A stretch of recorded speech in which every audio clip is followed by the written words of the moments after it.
Herkese merhabalar. Kanalıma hoş geldiniz. Ben Nazlı.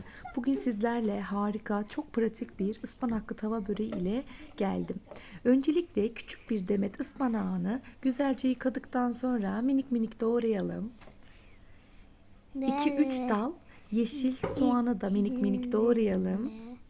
Ve bir tatlı kaşığı tuzumuzu ekleyip güzelce suyu çıkana kadar ovalım. En sonunda suyunu sıkacağız sevgili arkadaşlar, hamurumuza katmadan önce.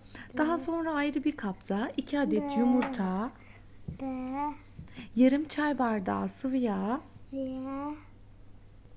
1 su bardağı sütümüzü ilave edelim ve güzelce karıştıralım.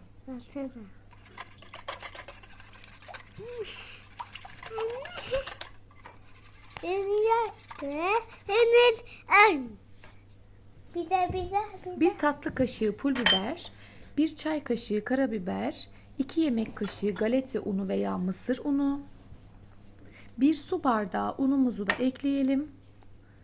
Yarım paket kabartma tozumuzu da ekleyelim. 1 çay kaşığı tuzumuzu da ekleyelim.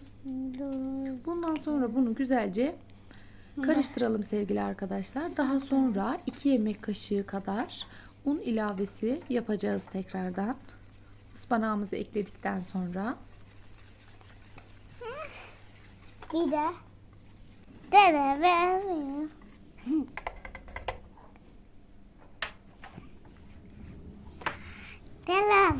Suyunu sıktığımız ıspanak ve soğanımızı ilave edelim.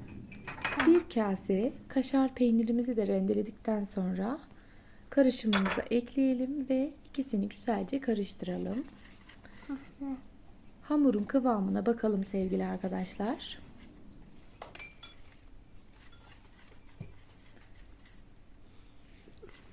Kesinlikle hamurumuz cıvık olmamalı.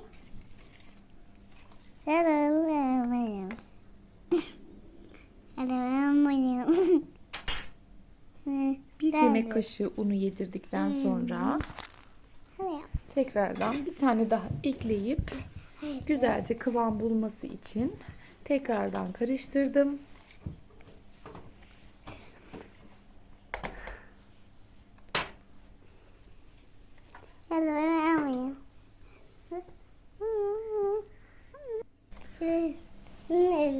Yapışmaz bir tavaya her tarafına yağ sürdükten sonra hamurumuzu ekleyeceğiz. Gerçekten bu tarifi çok beğeneceksiniz sevgili arkadaşlar. Özellikle ıspanak yemeyen çocuklarınıza, bebeklerinize gönül rahatlığıyla yedirebilirsiniz. Benim oğlum buna bayıldı.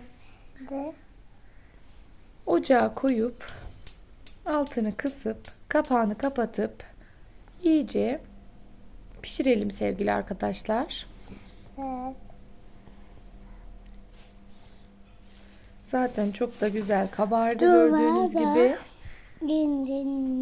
Elimizle de tekrar üstü kontrol edelim. Ele yapışmazsa artık çevirelim. Çevirdikten sonra tavamızı tekrardan yağlayalım. Zaten çok güzel nar gibi kızardı.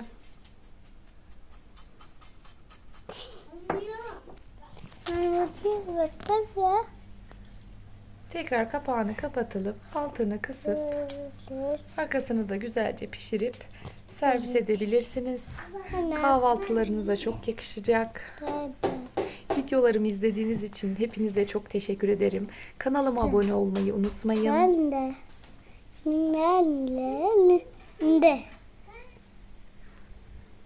Gerçekten çok güzel kızardı. Deneyecek olan herkese şimdiden afiyet olsun. Yorum ve beğenilerinizi bekliyorum. Kesip servis edebiliriz. Sizler beni nerelerden izliyorsunuz? Yorum kısmına yazarsanız çok sevinirim. Şöyle iç dokusunu da göstermek istiyorum.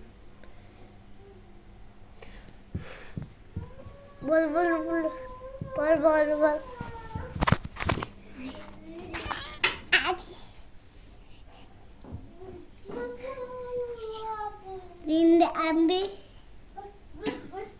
ne?